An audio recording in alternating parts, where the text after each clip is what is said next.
പ്രണയവും സൗഹൃദവും എത്ര മനമുള്ള വാക്കുകളാണല്ലേ. സത്യത്തിൽ ഇവ രണ്ടും തൊട്ടു കിടക്കുന്ന സമാന്തര പാതകളാണ്. സൗഹൃദത്തിൽ നിന്ന് പ്രണയത്തിലേക്കുള്ളത് ഒരു നേരത്തെ നൂൽപ്പാലം മാത്രമാണ്. പലപ്പോഴും പലരും ഇത് സൗഹൃദമാണോ പ്രണയമാണോ എന്ന് തിരിച്ചറിയാതെ ആ പാലത്തിന്റെ അരികു പിടിച്ച് നിന്നുപോയിട്ട് തന്നെയുണ്ട്. മറ്റു ചിലപ്പോഴാകട്ടെ ഒന്നിൽ നിന്ന് അടുത്തതിലേക്ക് എത്തുന്നത് അറിയാറ് പോലുമില്ല. പ്രണയത്തിനും സൗഹൃദത്തിനും അതിൻ്റേത് മാത്രമായ ചില നിറങ്ങളുണ്ടെങ്കിലും പലപ്പോഴും ഇടകലർന്നു കിടക്കുന്നതുകൊണ്ട് ഒരു പ്രത്യേക അനുഭൂതിയാണ് പ്രണയത്തിനെപ്പോഴും. എന്തൊക്കെയായാലും ഇവ രണ്ടും ഓരോരുത്തർക്കും ഓരോ ജാലക കാഴ്ചകളാണ് നൽകുന്നത്. എനിക്ക് തോന്നിയിട്ടുള്ളത് സൗഹൃദം വലിയൊരു തണൽമരം പോലെയാണ്.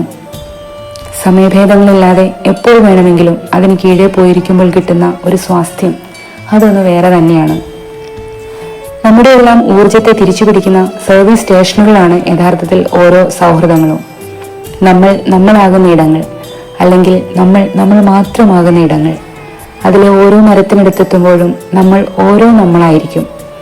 സ്കൂൾ കാലഘട്ടത്തിലെ, ബാല്യത്തിലെ, കൗമാരത്തിലെ, യൗവനത്തിലെ എല്ലാ കാലത്തെയും തണലുകൾ വ്യത്യസ്തമാണ്. ചിലയിടത്ത് നമ്മളെ തന്നെ ഭാരമില്ലാതെ, ഒട്ടും സങ്കോചമില്ലാതെ സ്വയം തുറന്നിടുന്ന ഇടമാണെങ്കിൽ മറ്റിടങ്ങളിൽ മൗനം പോലും വാചാലമാകുന്ന അദൃശ്യ കണ്ണികളാൽ ബന്ധിപ്പിക്കപ്പെട്ടിരിക്കുന്ന ഇടങ്ങളായിരിക്കും അത്. അവിടെ സംഭാഷണങ്ങളില്ലാതെ നമ്മളെ മനസ്സിലാക്കുന്ന സുഹൃത്തുക്കളുണ്ട്. പലപ്പോഴും നമ്മൾ തന്നെ തിരിച്ചു പിടിക്കുന്നത് ഇത്തരം സൗഹൃദങ്ങളിൽ നിന്നാണെന്ന് തോന്നുന്നു. എന്നാൽ പ്രണയത്തിലേക്ക് വരുമ്പോഴോ അത് ശരിക്കും ഒരു മഴയാണ്. പ്രത്യേകിച്ച് സൗഹൃദത്തിൽ നിന്ന് അറിയാതെ തെന്നി വീഴുന്ന പ്രണയങ്ങൾ. രണ്ടുപേർക്കിടയിൽ അവർ പോലും അറിയാതെ നേർത്ത മഴയായി അതിങ്ങനെ പെയ്ത് പിന്നീടത് കുത്തിയൊലിക്കുന്ന മഴയായി മാറുന്നു. അതെ, പ്രണയമഴയുടെ പെരുമഴക്കാലം. അതിലിങ്ങനെ നനഞ്ഞു കുതിർന്ന് ചുറ്റും നടക്കുന്ന ഒന്നും അറിയാതെ രണ്ടുപേർ, അതായത് ഒരാൾ മറ്റൊരാളിലേക്ക് ചുരുങ്ങി ഒരു ലോകം മാത്രമായി മാറുന്ന ഒരിടം. പിന്നീട് പെയ്യുന്ന മഴകൾക്കൊക്കെ ഓരോരോ ഭാവങ്ങളായിരിക്കും. ചില ദിവസങ്ങളിൽ അതിങ്ങനെ നിർത്താതെ പെയ്യും, പ്രത്യേകിച്ച് തുടക്കത്തിൽ. പിന്നെ തുലാവർഷം പോലെ ചില പ്രത്യേക കാലങ്ങളിൽ, സമയങ്ങളിൽ, ഭാവങ്ങളിൽ. ശേഷം ഇവിടെ മഴയുണ്ടായിരുന്നു എന്ന് ഓർമ്മിപ്പിക്കാൻ വേണ്ടി മാത്രം പെയ്യുന്നത്.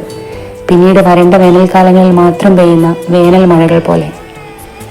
ചുരുക്കത്തിൽ പ്രണയം വളരെ മനോഹരമായ സംഗതിയാണെങ്കിലും പലപ്പോഴും സൗഹൃദത്തിൽ നിന്ന് തുടങ്ങുന്ന പ്രണയങ്ങൾ മഴയുടെ പെരുമഴക്കാലം കഴിഞ്ഞാൽ പിന്നെ അറുതിയില്ലാത്ത വേനലിൽ വേരറ്റു പോകാനും ഇടയുണ്ട്.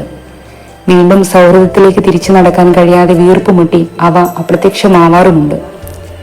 രണ്ടുപേർക്കിടയിലുള്ള സൗഹൃദത്തിൽ വീഴ്ചകൾ പറ്റിയാൽ അത് പെട്ടെന്ന് പറഞ്ഞു തീർത്ത് സമരസപ്പെടാറുണ്ടെങ്കിലും പ്രണയത്തിൽ പലർക്കും അതിന് കഴിയാറില്ല എന്നതാണ്. സൗഹൃദത്തിന്റെ വലിയ ലോകത്തിൽ അന്യോന്യം ക്ഷമിക്കാൻ പെട്ടെന്ന് കഴിയാറുണ്ടെങ്കിലും പ്രണയത്തിന്റെ പാലത്തിനപ്പുറത്ത് അവർ ചെയ്യുന്ന ചെറിയ തെറ്റുകൾ പോലും മുഴച്ചു നിൽക്കും. പെട്ടെന്ന് വേദനിക്കുന്ന, അത്യധികം പൊസസീവ്നെസ് ആകുന്ന മാനസികാവസ്ഥയിലേക്ക് പ്രണയികൾ എത്തിച്ചേരുന്നത് തികച്ചും സ്വാഭാവികമായ പ്രക്രിയയാണ്. ഇതാവട്ടെ തുടക്കത്തിൽ ആസ്വാദികരമെങ്കിലും പിന്നീട് ബന്ധങ്ങളിൽ തന്നെ പരിക്കേൽപ്പിക്കാൻ കാരണമായി മാറുന്നുണ്ട്. അത്രയും കാലം നിരുപാധികം സൗഹൃദം പങ്കിട്ട രണ്ടുപേർക്കിടയിൽ പോലും പ്രണയം കടന്നു വരുമ്പോൾ സാഹചര്യം മാറി വരുന്നതായി കാണാം. അൺകണ്ടീഷണൽ ലവ് അഥവാ നിരുപാധിക സ്നേഹം എന്ന സങ്കല്പത്തിൽ തുടങ്ങുന്ന പ്രണയത്തിൽ പോലും വിള്ളലുകൾ വരുന്നതും ഇതൊക്കെ കാരണം കൊണ്ട് തന്നെയാകാം. ഇതൊന്നുമില്ലാതെ എന്തൊക്കെ സംഭവിച്ചാലും, എത്ര ഭൂമി കുലുങ്ങിയാലും ഒരുപാട് കാലം മഴ പെയ്ച്ചുകൊണ്ടിരിക്കുന്നവരും നനയുന്നവരും ധാരാളമുണ്ട്.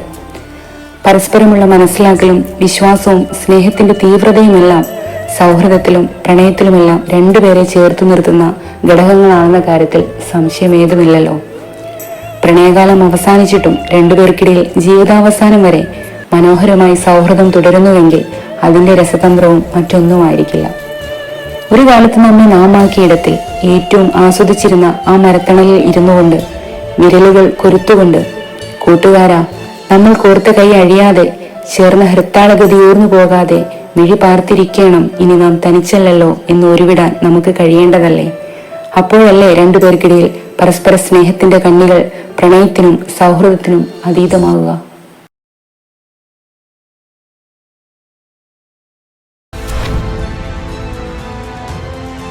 Stay tuned.